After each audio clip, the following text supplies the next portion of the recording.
Hello Whiskey Wizened Ones, this is Whiskey Whistle and I'm your host Mark with Whiskey Review number 82. Today we are going to be looking at Balblair 2005, the vintage 2005. This is a Highland single malt Scotch whiskey and well, it's probably one of the few that do vintages exclusively. In fact, they may be the only one. Anyway, so Balblair, here it is, right in front of me here, the 2005. This is the supposedly the replacement for 2003 when that seems to peter out in stock in the retailers. Okay, let's get that poured right away. Beautiful bottle. I sure love it. Can you see the detail there on the front of there? Apparently they went through a bit of a repackaging. I guess around 2007. So very attractive bottles. They look more like a carafe than a whiskey bottle. And quite an intriguing cork. And they've got the logo, the insignia on there. There we are. And color-wise, this is pale gold, bordering on straw, quite light. It's natural in color, and it's 46% ABV. It's also unchill filtered. This is also one of few distilleries that avoids chill filtration for their entire range. So that's also quite cool. We're going to let that sit for just a little while. Beautiful nose. I quite like it a lot. Let's learn a little bit about the distillery first this time. We're going to let that breathe for a little while and we'll carry on. Now I'm not sure if I mentioned this. This was review number 82. Maybe I did. Well, anyway. And if you're new to Whiskey Whistle, this is your first time tuning in, thank you so much for tuning in. And for all of my returning subscribers, I owe you a big thank you for continuing to watch and support this little channel of mine. Okay, so Balblair, the distillery. Oh, I've got the notes right up there, so I don't have to look down. It's located in Etterton in Rossshire, which is in the Highlands. It's actually not far from another distillery nearby, which I often talk about. It starts with a Glen. And well, it was founded in 1790, so quite a long history. They have one wash and 2 spirit stills with an output, a capacity of 1.8 million liters per annum of alcohol, of pure alcohol. Now, the distillery happened to be rebuilt in 1895, closer to the rail line to save costs. However, they kept the same water source, which is from the Alt Derg Burn. Pardon the pronunciation if I've got it wrong. It was founded by John Ross in 1890, as I said.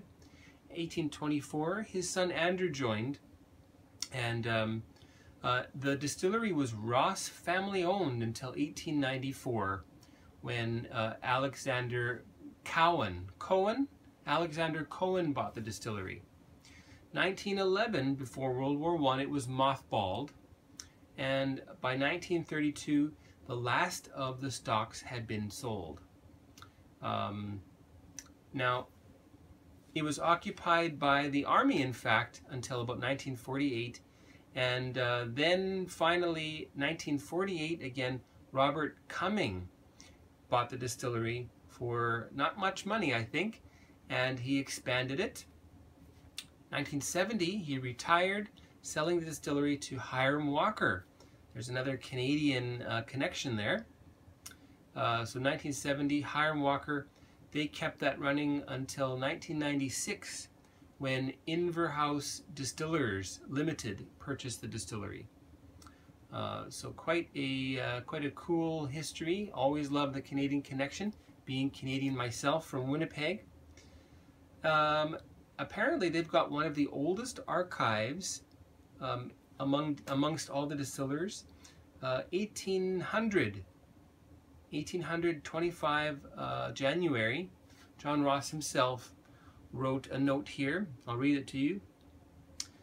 Sale to David Kirkcaldy at Ardmore, 1 gallon of whiskey at £1.80. Can you imagine that? A gallon of whiskey, a gallon of single malt for £1.80. So that's about $3 Canadian or so for a gallon. My goodness. And 2007 was when they switched to bottling in vintages rather than overtly displaying the year, the age of the whiskey. The distillery manager, his name is John McDonald. You'll see a photo of him coming through there. And the master blender, Stuart Harvey. And, well, this particular blend, the 05, so it's a blend of many, many casks that were put in barrels in, I think it does say April there. What does it say? Doesn't say when. Anyway, 2005 barrels blended together, and or say barrels. 2005 white spirit, the new make, put in barrels in 2005, and then in 2015 a selection of those barrels were chosen based on flavor and readiness and put into bottles. Blended first, put into bottles. You get the story. Now here's an interesting note that comes from somebody named Carissa Hickling, who happens to also be a Winnipegger, and she has an excellent blog called Whiskey Lady on WordPress, and the Twitter, I forget her Twitter identity. Anyway, just look for Whiskey Lady, I think India. There we go. Anyway, this is from her. According to her, when she happened to meet Stuart Harvey at a whiskey tasting, he informed her that Balblair, for their bourbon matured whiskey, primarily uses second fill bourbon barrels from Buffalo Trace. So that's pretty cool. Buffalo Trace, famous distillery for its bourbon. And so second fill, what does that mean, second fill? That means that the bourbon has been removed, whiskey has been matured once and removed, and then a second time. So the second fill, you'll have a lot more of the actual whiskey character as opposed to the oak character from the cask. And you would also get some of the more complex notes from the wood, because the less complex, the simpler flavors and smells from the wood have already been extracted in the first fill. So there we go. Okay, all right, time to get on to the nosing of the whiskey. There will be a short advertisement right here. Welcome back. Let's get on to the nose. Balblair 2005, the first release. One of the first things that I notice when I smell this is caramel, salty caramel, and a very Highland character also. There's a touch of peat in there, not too much, just a little bit. Apparently they don't use very much peat at all, but there's no mistaking a little bit of peat coming through here.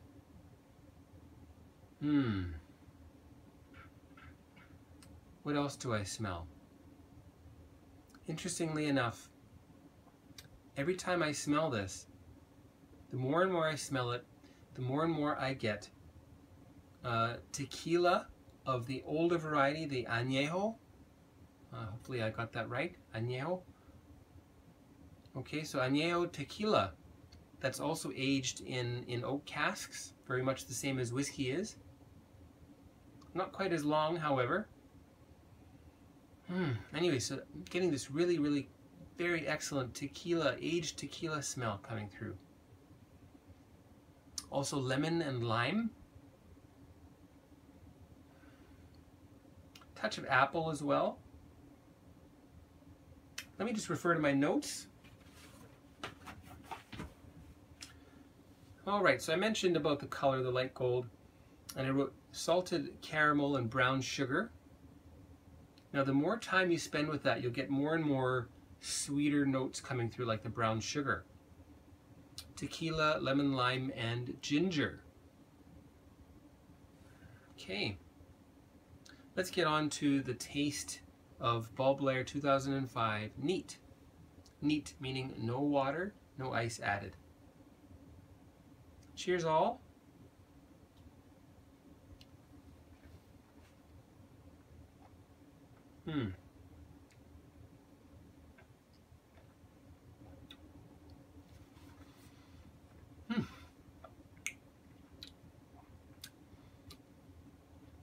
Has a real nice sweet opening. Candied, in fact. And then it really develops dry into some slightly sour and bitter notes. And again, these are all good things. Let me go back in there.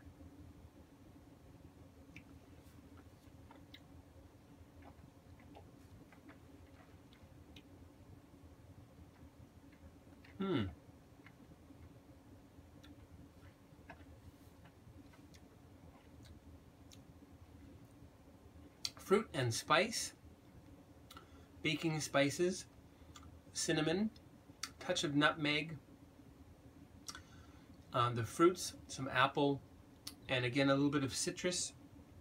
Ginger comes through there, and I wrote here ginger molasses cake. Starbucks, in fact, in Canada sold something like that with a bit of icing on top. Very nice. With time, you get a little more caramel coming through. Let's have a look at the finish now.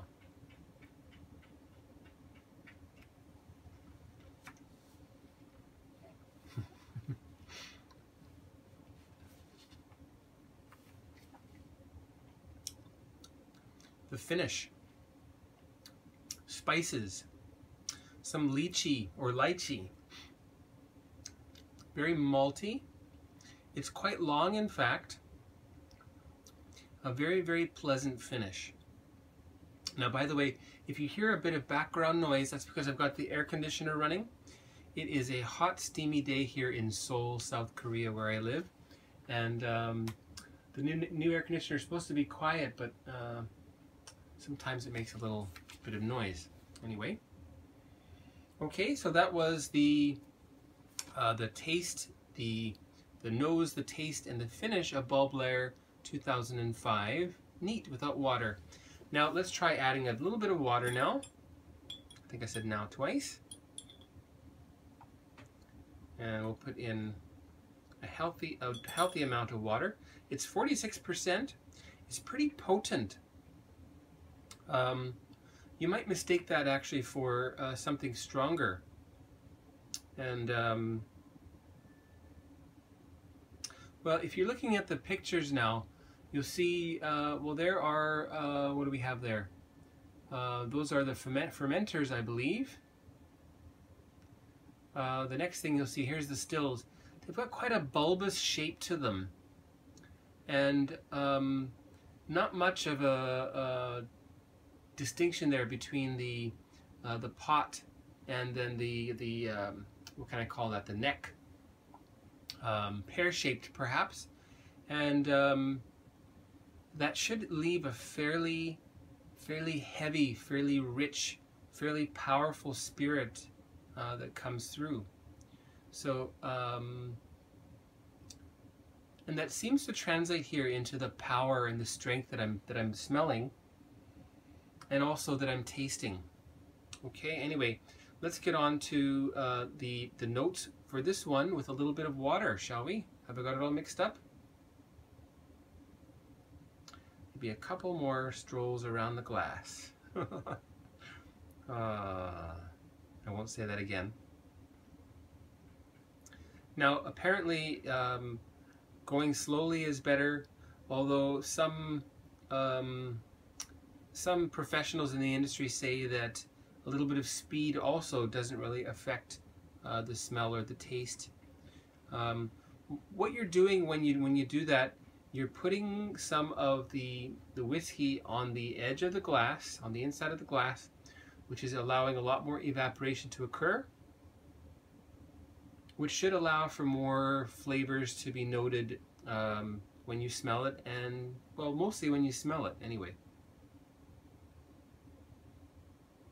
Okay, a little more appley. Baked apples, still quite caramelly. The tequila note, a little bit less prominent. But what I noticed is the longer you spend with that, it returns, in fact. Yeah, it's still lurking in the background.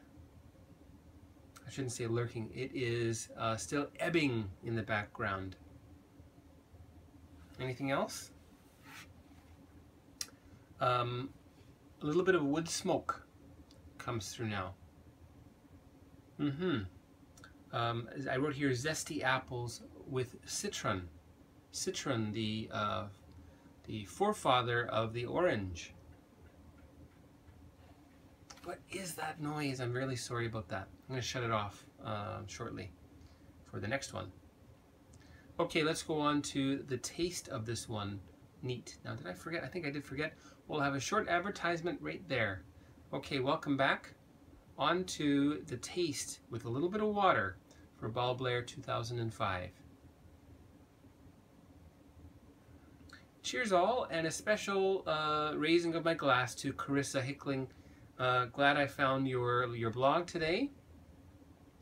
Nice to get a little bit of information there about the distillery and their casking. So here we go. Cheers all.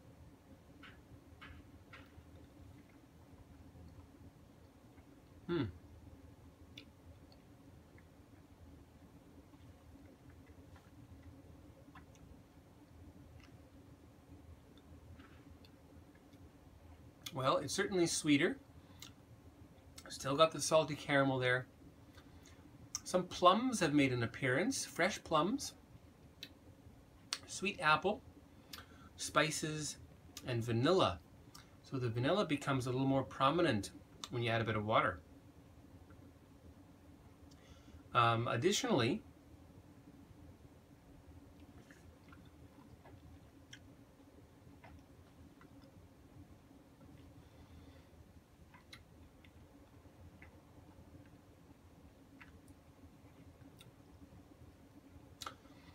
I noticed that the bourbon makes a little bit of a reappearance here. And it's certainly lovely.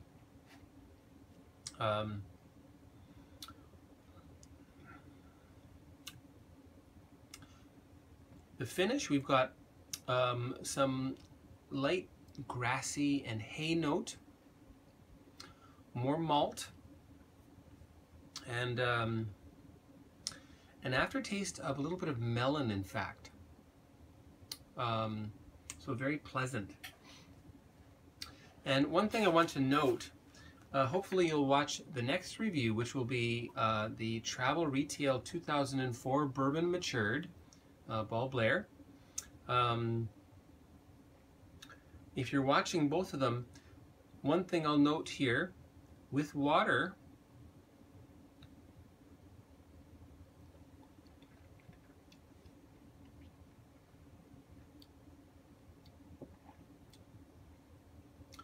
the 2005, I'm not getting the raspberry or the leather that I found in the 2004.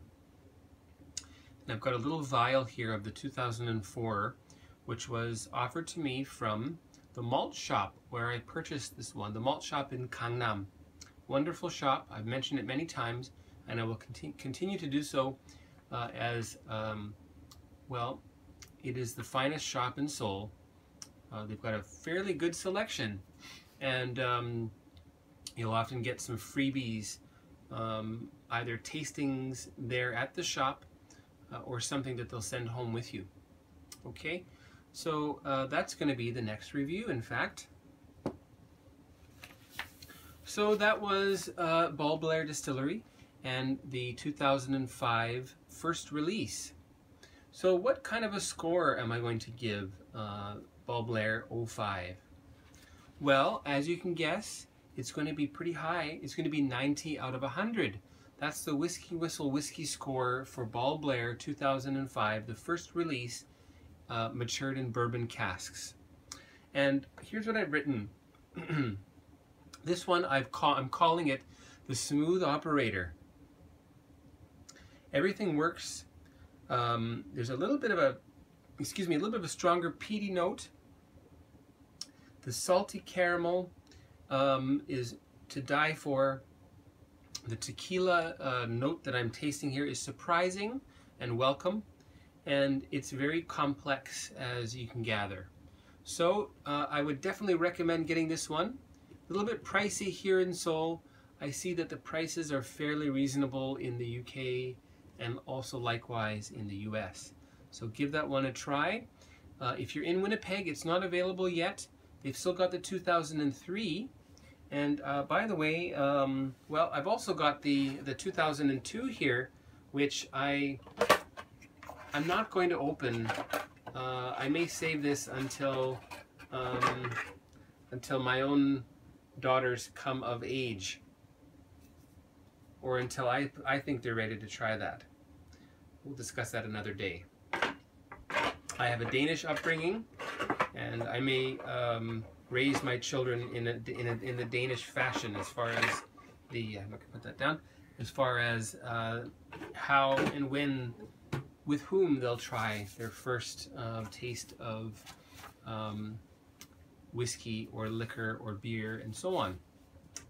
Anyway, so 90 out of 100, that's the WhiskyWhistle score. I hope you enjoy the review. Tune in next time for Balblair 2004. Take care, everyone. Don't forget to subscribe by clicking right down there, and have yourselves a great day.